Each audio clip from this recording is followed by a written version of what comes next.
สบายดีสบายดีพี่น้องสบายดี FC บัดสุขุสุคนเด้อมื้อนี้ก็ลงมาตึกแฮอยู่ของพี่น้องกับยายนวลยายนวลกับยายโทยายนวลกับแม่โทมาโคมกำลังตึกสะดุ้งอยู่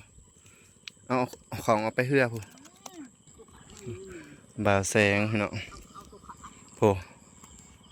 ของบ่าวแพงเกือบเต็มของมื้อนี้ยายนวล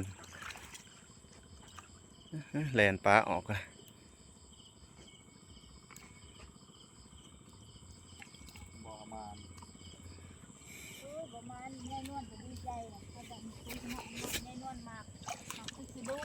ยายนวลตึกสะดุ้งเนาะโอ้ยเรือคือเอาขึ้นไปเทิงเถอะนะถูกแบบโอ้ยเนาะการตึกสะดุ้งยอสะดุ้งแม่นตากไผ่เอาใส่สายบ้านนี่โอ้ไปเห็ดอยู่ล่ำนะก็ได้ไปเอาผ้าเด้ผ้าเด้ยายผ้าอยู่นั่นแหละ เห็ดเกาะสิกินเอาถั่วเอาหมอมาเด้อตะมงเดี๋ยวสิเห็ดแซ่บๆสู่กินโอ้ไม่โทตึกสะดุ้งเป็นยังไง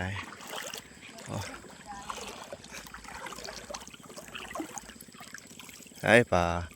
กุ้งโอ้ก็ได้อีได้น่ะพออุเลยไม่นวลเห็ดขาดแท้นะสะดุ้งน้ำไหลโพดอันนี้นะทั้งเทิงผู้เจ้าบุตึกหรอกขึ้นไปเลย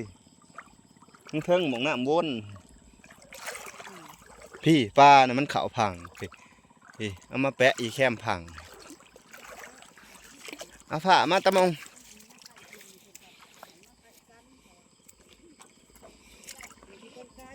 เบิ่งพี่น้องเบิ่งของเบาเพลงนี่ของเบาเพลง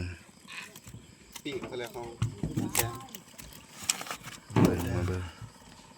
ที่ทอกมาให้พี่น้องเบิ่งไม่ติดใจเลยโอ้ย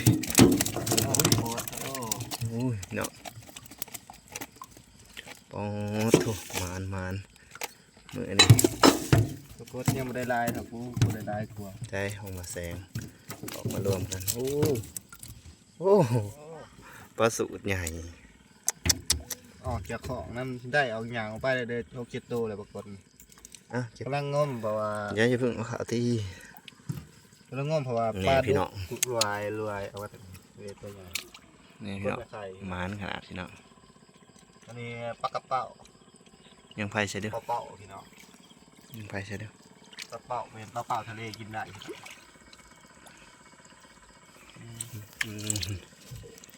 มานพี่น้องมานมือนี่ตัวใหญ่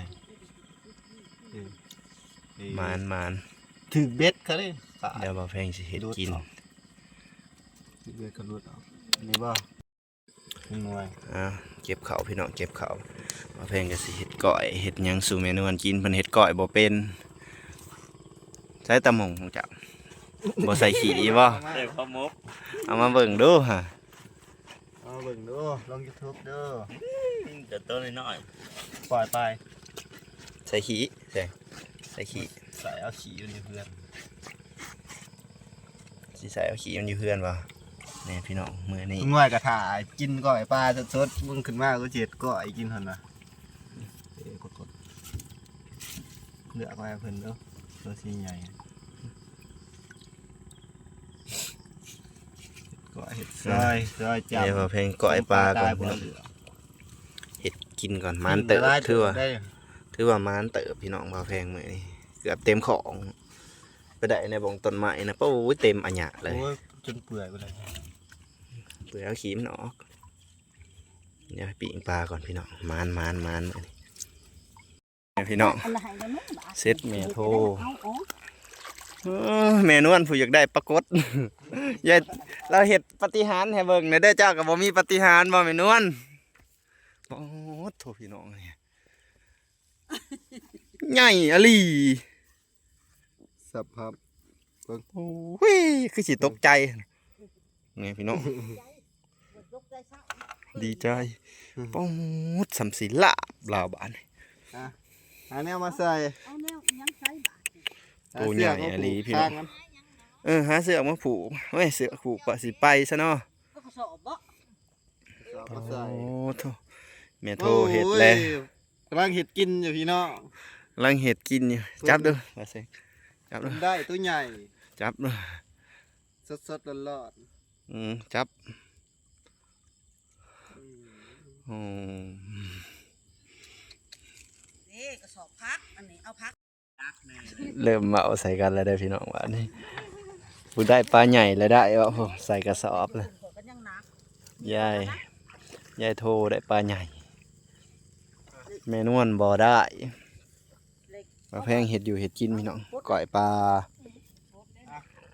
โคตร ปิ้งปลาพี่น้องรู้ป่ะนี่ไงพี่น้องกับข้าวกับน้ำค่ะมื้อนี้ แห้งหมดแล้ว ไป เอ้าตัวนี้ที่ไปปุ๊บสินะอ้าว ยัง ผักนี่เอาไปกินนี่ บ่ค่อยกินนะ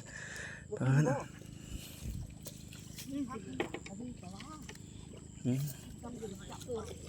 พี่น้องปลาก่อยปลาเอาปิ้งปลามาแซงเอาขี่ปลามาเห็ดแจ่วไว้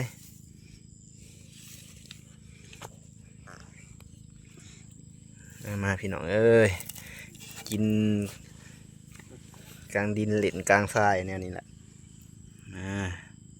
เห็ดแจ่วพี่น้องนี่จอยเอาลงหมดเลย เพราะมันขี่กันนะ มาแห่งกระแสบเลยนะ นั่นแหละ บ่วงเด้ตะมงเอาบ่วงมาดู จำไว้ขอจะเอามาปุ๊บยังใส่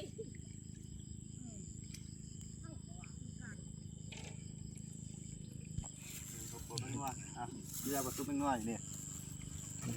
มีเบิดกลัว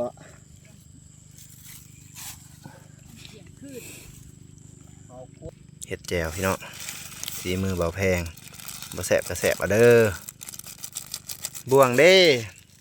เอาไปหัดนะหมกกระล่นนะ เอาผักหอมลงซะ โอ้ยเดินไปหลังก็พร้อมแบบ อย่าติ้งแห้งเด้อไส้เขาบ่ได้เป็นตะกินได้ ได้กระลม ผ่าเด้ ถึงแล้วก็เด็กเกี่ยวมังกรอ่ะ อืม ก็เท่ก็เท่แบบ ได้ปลาใหญ่เลยเนาะ ใช่น้องได้ก็ได้เลยสิเนาะมึงได้เด้ละผ้านะได้ปัญญาเลยสิ พาลงมากระเท่ขึ้นกระเท่ไปนี่กระเท่เต็ง ตลาดลงคลองได้นี่ เห็ดแจ่วก่อนพี่น้องเห็ดแจ่วกินกระจับปลามาเด้อเบิดสุขุสุคนมาเด้อพี่น้องเด้อมากินข้าวนำกันเบิดสุขุสุคนผม เอาป่าย ายยิ้มเป้ยได้ปลาใหญ่ ยายยิ้มไปเปย ได้ปลาใหญ่ ไปยัง โอ้ย เขาย้อนคืน เขาจนคืนเขายังคือเขาคืนบาด ขึ้นเขาคือต้องเดิม โอเค ตายครับ มาพี่น้องกินข้าวนำกัน กินข้าวอยู่ริมคลองนำกันเหมือนนี่ ผู้ที่เสียบผมขับวะ ยับเขาไปอีกเนาะ กินข้าวกินน้ำนำกัน มาเด้อพี่น้องเอ้ยกินข้าวน้ำกันเด้อกินข้าวคล้อง มา ไปลงมือ ลงมือกินข้าวนอกเรือนบนต้นได้ ลุงมาก่อนจะมีการส่วนร่วมครับยังเขาไป ข้าวตอกข้าวทอง นี่เขาเฮาครับ พี่น้อง เขาขอเบิ่ง แมน การเดิมหลวงเก่า มาแพงกันสิขอจบคลิปสำนี้พี่น้องหิวข้าวแล้วขอไปกินข้าวกันเด้อฝากกดไลค์กดแชร์กดติดตามให้เบาแทงไงพี่น้องนี่บรรยากาศริมฝั่งคลองฝั่งนั้นเป็นฝั่งไทยพี่น้องอำเภอสานุมานจังหวัดอำนาจเจริญสบายดีบัดสุขุสุคนกินข้าวก่อนบัดนี้